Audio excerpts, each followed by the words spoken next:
गुरुवे नमः। भक्तों, आइए जानते हैं गुरु पूर्णिमा की पूजन विधि। प्रातःकाल स्नान करके स्वच्छ या पीले वस्त्र धारण करें।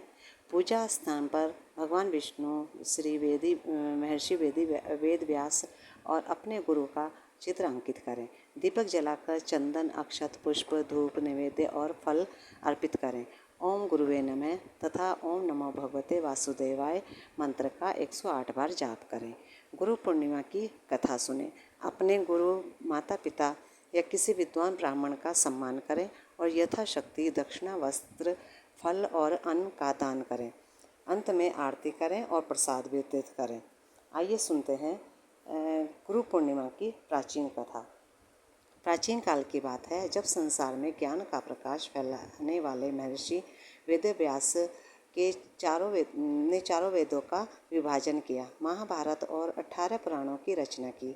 तब सभी ऋषि मुनियों ने उनके इस महान कार्य के लिए उनका सम्मान करने का निश्चय किया। आषाढ़ मास की पूर्णिमा के दिन नैमिषारण्य में अनेक ऋषि मुनि और तपस्वी एकत्रित हुए। उन्होंने महर्षि वेदव्यास का पूजन किया और उन्हें फूल मालाएं अर्पित की, चरणों में प्रणाम किया और कहा, गुरुदेव, आपने मानव जाति को ज्ञान का अमूल्य प्रकाश दिया है। आपके कारण धर्म और सत्य की रक्षा हुई है। महर्षि वेदव्यास ने सभी को आशीर्वाद देते हुए कहा, जो मनुष्य श्रद्धा और विनम्रता से अपने गुरु का सम्मान करेगा, वह जीवन में कभी अज्ञान के अंधकार में नहीं भटकेगा।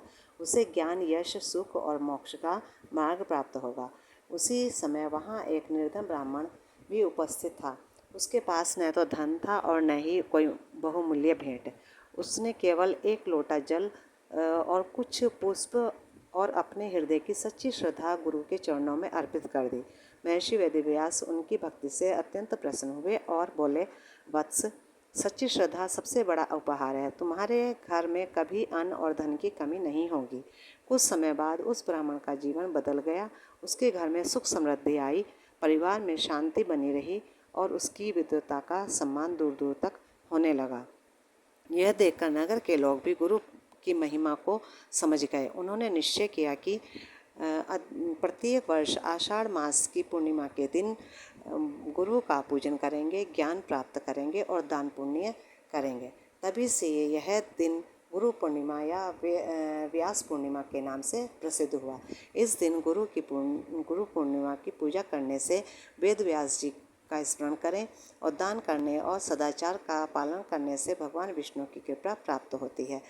घर में सुख, शांति, समृद्धि और ज्ञान का वास हो जाता है तथा जीवन में सभी कार्य सिद्ध होते हैं। इस कथा को करने वाले भक्तजन गुरु के सामने दीपक जलाएं और अज्ञान रूपी अंधकार को दूर करके ज्ञान का प्रकाश अपने हृदय में फैलाएं।